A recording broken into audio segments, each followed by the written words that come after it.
Chapter 17. The Death of the Red Fox. The next day Mr. Henderland found for me a man who had a boat of his own, and was to cross the Linney-loch that afternoon into Appin fishing. Him he prevailed on to take me, for he was one of his flock, and in this way I saved a long day's travel, and the price of the 2 public ferries I must otherwise have passed. It was near noon before we set out, a dark day with clouds and the sun shining upon little patches. The sea was here very deep and still, and had scarce a wave upon it, so that I must put the water to my lips before I could believe it to be truly salt. The mountains on either side were high, rough, and barren, very black and gloomy in the shadow of the clouds, but all silver-laced with little watercourses where the sun shone upon them. It seemed a hard country, this of Appin, for people to care as much about as Alan did. There was but one thing to mention. A little after we had started, the sun shone upon a little moving clump of scarlet close in along the waterside to the north. It was much of the same red as soldiers' coats. Every now and then, too, there came little sparks and lightnings, as though the sun had struck upon bright steel. I asked my boatman what it should be, and he answered he supposed it was some of the red soldiers coming from Fort William into Appin, against the poor tenantry of the country. Well, it was a sad sight to me, and whether it was because of my thoughts of Alan, or from something prophetic in my bosom, although this was but the second time I had seen King George's troops, I had no good will to them. At last we came so near the point of land at the entering in of Loch Leven that I begged to be set on shore. My boatman, who was an honest fellow and mindful of his promise to the catechist, would fain have carried me on to Ballachulish, but as this was to take me farther from my secret destination, I insisted, and was set on shore at last under the wood of Lettermore, or Lettervore, for I have heard it both ways, in Alan's country of Appin. This was a wood of birches, growing on a steep, craggy side of a mountain that overhung the loch. It had many openings and ferny howes, and a road or bridle track ran north and south through the midst of it, by the edge of which, where was a spring, I sat down to eat some oat bread of Mr. Henderland's, and think upon my situation. Here I was not only troubled by a cloud of stinging midges, but far more by the doubts of my mind. What I ought to do, why I was going to join myself with an outlaw and a would-be murderer like Alan, whether I should not be acting more like a man of sense to tramp back to the south country direct, by my own guidance and at my own charges, and what Mr. Campbell or even Mr. Henderland would think of me if they should ever learn my folly and presumption. These were the doubts that now began to come in on me stronger than ever.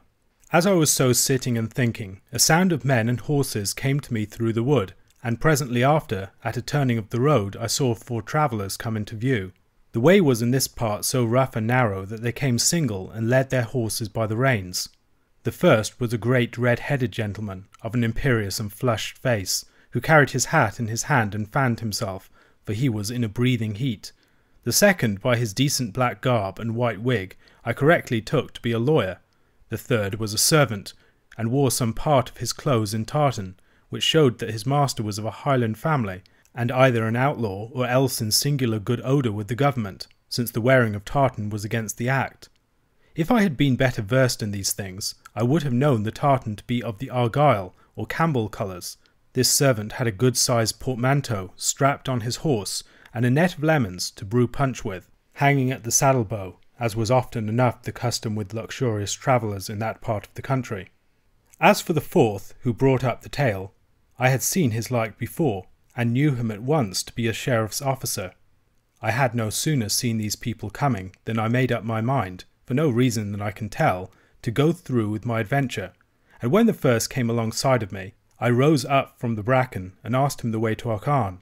He stopped and looked at me, as I thought, a little oddly, and then turning to the lawyer, "Mungo," said he, "there's many a man would think this more of a warning than 2 peats. Here am I on my road to Jura on the job ye ken, and here is a young lad starts up out of the bracken, and speers if I am on the way to Auchan." "Glenure," said the other, "this is an ill subject for jesting."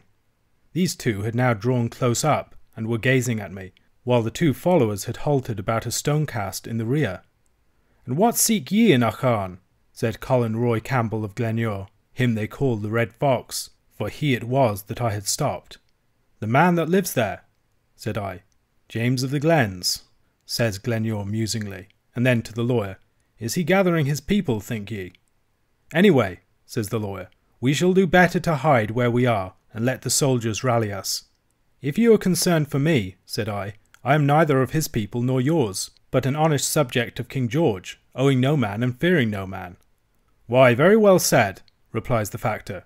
"But if I may make so bold as ask, what does this honest man so far from his country? And why does he come seeking the brother of Ardshiel? I have power here, I must tell you. I am king's factor upon several of these estates, and have 12 files of soldiers at my back." "I have heard a waif word in the country," said I, a little nettled, "that you were a hard man to drive."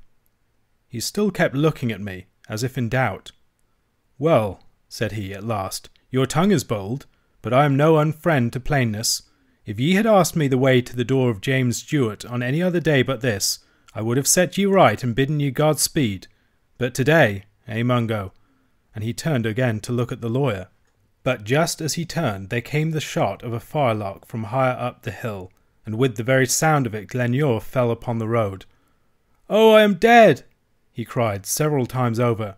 The lawyer had caught him up and held him in his arms, the servant standing over and clasping his hands. And now the wounded man looked from one to another with scared eyes, and there was a change in his voice that went to the heart. "Take care of yourselves," says he. "I am dead." He tried to open his clothes as if to look for the wound, but his fingers slipped on the buttons. With that he gave a great sigh, his head rolled on his shoulder, and he passed away. The lawyer said never a word, but his face was sharp as a pen and as white as the dead man's. The servant broke out into a great noise of crying and weeping, like a child, and I, on my side, stood staring at them in a kind of horror. The sheriff's officer had run back at the first sound of the shot, to hasten the coming of the soldiers. At last the lawyer laid down the dead man in his blood upon the road, and got to his own feet with a kind of stagger. I believe it was his movement that brought me to my senses, for he had no sooner done than I began to scramble up the hill, crying out, "The murderer! The murderer!" So little a time had elapsed, that when I got to the top of the first steepness, and could see some part of the open mountain, the murderer was still moving away at no great distance. He was a big man in a black coat, with metal buttons, and carried a long fowling piece. "Here!" I cried. "I see him!"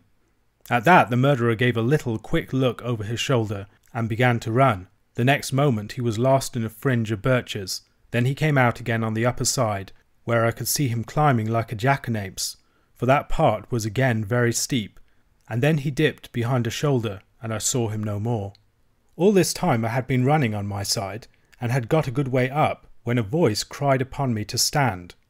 I was at the edge of the upper wood, and so now when I halted and looked back, I saw all the open part of the hill below me. The lawyer and the sheriff's officer were standing just above the road, crying and waving on me to come back, and on their left the redcoats, musket in hand, were beginning to struggle singly out of the lower wood. "Why should I come back?" I cried. "Come you on!" £10 if ye take that lad," cried the lawyer. "He's an accomplice. He was posted here to hold us in talk." At that word, which I could hear quite plainly, though it was to the soldiers and not to me that he was crying it, my heart came in my mouth with quite a new kind of terror. Indeed, it is one thing to stand the danger of your life, and quite another to run the peril of both life and character. The thing, besides, had come so suddenly, like thunder out of a clear sky, that I was all amazed and helpless. The soldiers began to spread, some of them to run, and others to put up their pieces and cover me, and still I stood. "Duke in here among the trees," said a voice close by. Indeed, I scarce knew what I was doing, but I obeyed, and as I did so I heard the firelocks bang and the balls whistle in the birches. Just inside the shelter of the trees, I found Alan Breck standing, with a fishing rod. He gave me no salutation. Indeed, it was no time for civilities. "Only come," says he, and set off running along the side of the mountain towards Ballachulish, and I like a sheep to follow him. Now we ran among the birches, now stooping behind low humps upon the mountainside, now crawling on all fours among the heather. The pace was deadly. My heart seemed bursting against my ribs, and I had neither time to think nor breath to speak with. Only I remember seeing with wonder that Alan every now and then would straighten himself to his full height and look back, and every time he did so, there came a great far-away cheering and crying of the soldiers. Quarter of an hour later, Alan stopped, clapped down flat in the heather, and turned to me. "Now," said he, "it's earnest. Do as I do, for your life." And at the same speed, but now with infinitely more precaution, we traced back again across the mountainside by the same way that we had come, only perhaps higher, till at last Alan threw himself down in the upper wood of Lettermore, where I had found him at the first, and lay, with his face in the bracken, panting like a dog. My own sides so ached, my head so swam, my tongue so hung out of my mouth with heat and dryness, that I lay beside him like one dead.